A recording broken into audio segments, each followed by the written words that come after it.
November 1922, dunia arkeolog digemparkan oleh penemuan sebuah mumi Firaun muda bernama Tutankhamun. Penemuan ini menjadi salah satu penemuan besar karena makam Firaun muda ini sangat tersembunyi dan dipenuhi harta karun.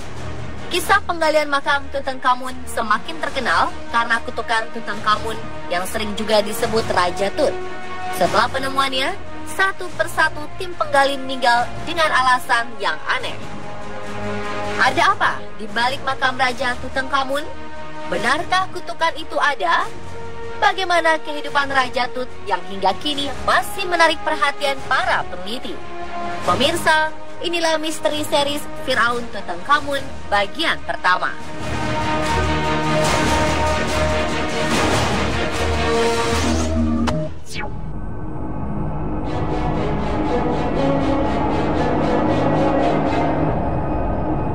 Rencana pencarian makam Tutankhamun sebenarnya dimulai sejak 1902. Ketika itu, seorang arkeolog bernama Theodore M. Davis menemukan cincin oval bertuliskan Tutankhamun dengan gelar Firaun di salah satu area di Lembah Para Raja, lokasi makam raja-raja Firaun yang dibalsemkan.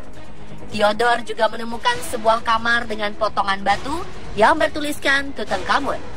Keberhasilan ini membuat Davis menganggap dirinya telah menemukan makam Firaun Tutankhamun. 14 tahun kemudian, Howard Carter dan Carnarvon meneruskan penelitian Davis dan mengumpulkan benda-benda yang berhubungan dengan Tutankhamun. Mereka memulai penggalian baru di area yang baru.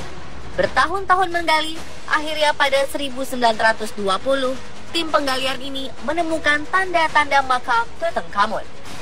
Setelah melapor ke pemerintah Mesir, Carter menyusun tim untuk memeriksa makam dan mulai meneliti.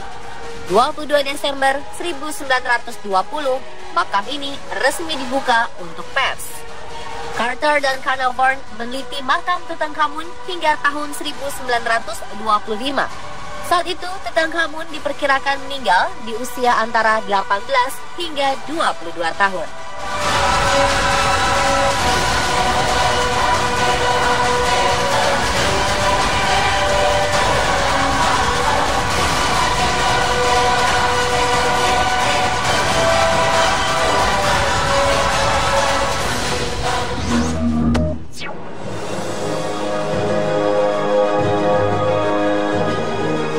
Tidak sampai 5 bulan setelah penemuan makam ini, Lord Carnarvon yang mendanai pencarian makam ini tiba-tiba meninggal setelah digigit nyamuk.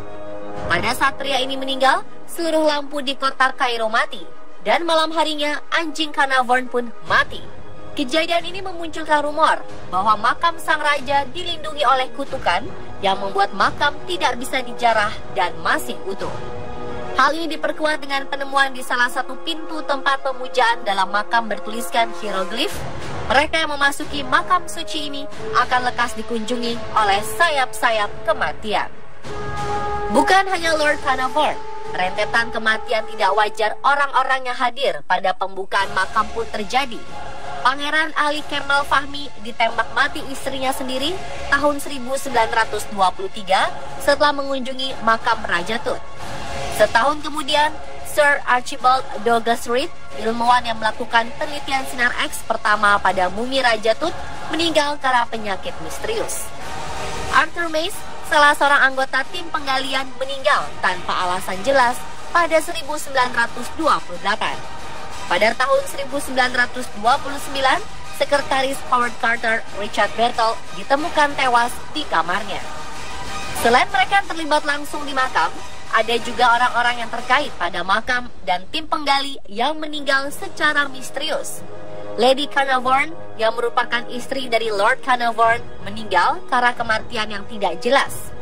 Ayah Richard Bertel, Roald Westbury, ditemukan tewas bunuh diri 7 bulan setelah anaknya tewas. Dia meninggalkan surat wasiat yang menyatakan bahwa anaknya mati karena kutukan Raja Tut. Ketika akan dimakamkan, kereta pembawa jenazah Lord Westbury menabrak seorang anak berusia 8 tahun. Anak itu tewas di tempat. Carter sendiri tidak percaya pada kutukan tersebut. Namun menurut anggota tim penggali, peneliti ini mengalami pertanda buruk. Ketika membuka makam Raja Tut, burung kenari piaraan Carter dimakan oleh ular kobra. Kejadian ini sangat diingat karena ular kobra melambangkan Dewi Wajet, salah satu dewi Mesir yang berwujud sesosok ular bertubuh manusia dan memiliki lengan bersayap. Beberapa wisatawan yang berkunjung ke makam pun mengalami kematian yang tidak wajar.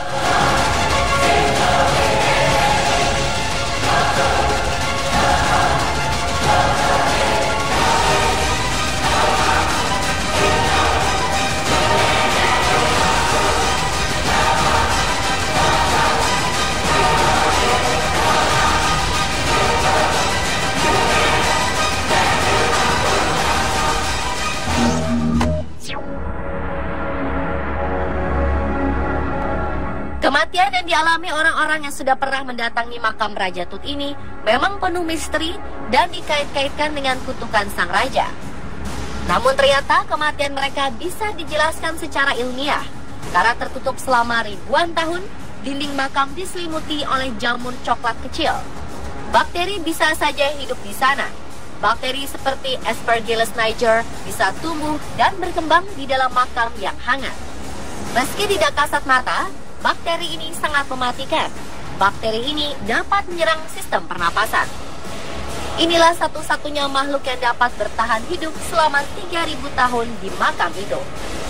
Kasus ini ditemukan pasca kematian Cheryl Manson, korban terakhir yang sempat berkunjung ke makam Raja Tut. Besar kemungkinan saat Manson mendatangi makam, ia berada pada kondisi yang tidak sehat sehingga bakteri mudah berpindah. Spora bakteri yang terhisap menyerang sel yang lemah sambil menyebar ke seluruh tubuh. Manson kekurangan oksigen dan setelah 10 hari masuk rumah sakit, fungsi paru-parunya berhenti. Tim dokter berhasil menemukan jamur Aspergillus niger saat melakukan biopsi paru-paru pada Cheryl Manson. Ternyata pada saat mengunjungi makam, Manson sempat mengusapkan tangannya ke beberapa lukisan cat dinding di makam yang penuh dengan bakteri mematikan. Orang-orang yang terlibat pada pembongkaran makam juga kemungkinan besar sudah dihinggapi bakteri mematikan ini. Parahnya, mereka tidak mengenakan pelindung apapun, hanya memakai pakaian sehari-hari. Jadi, sangat mungkin terjadi perpindahan bakteri ke dalam tubuh.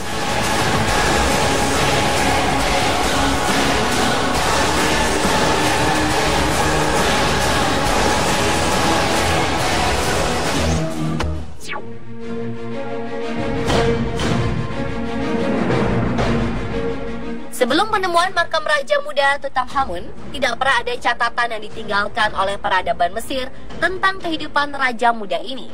Kisahnya seperti tidak pernah hidup di peradaban Mesir, padahal Mesir merupakan salah satu peradaban yang sudah memiliki tulisan untuk merekam sejarah mereka. Ternyata dinasti ke-19 tidak menyukai keberadaan dinasti sebelumnya. Karena itu, raja-raja dinasti ke-18 termasuk Raja Tutankhamun dicoret dari daftar keluarga raja. Monumen Raja Tutankhamun dihancurkan dan lokasi makamnya dilupakan. Tutankhamun harus menggantikan ayahnya di usia 9 tahun. Peneliti berspekulasi bahwa Tutankhamun memiliki penasehat kuat yang membantunya memerintah kerajaan. Pada tahun ketiga pemerintahannya, Raja Muda ini mengubah nama dari Tutankhaten menjadi Tutankhamun. Pergantian nama ini disebabkan Raja Tut beralih menyembah Dewa Amun. Sebelumnya orang tua Raja Tut menyembah Dewa Aten. Setelah kematian ayah Tutankhamun, penyembahan terhadap Dewa Aten ditinggalkan.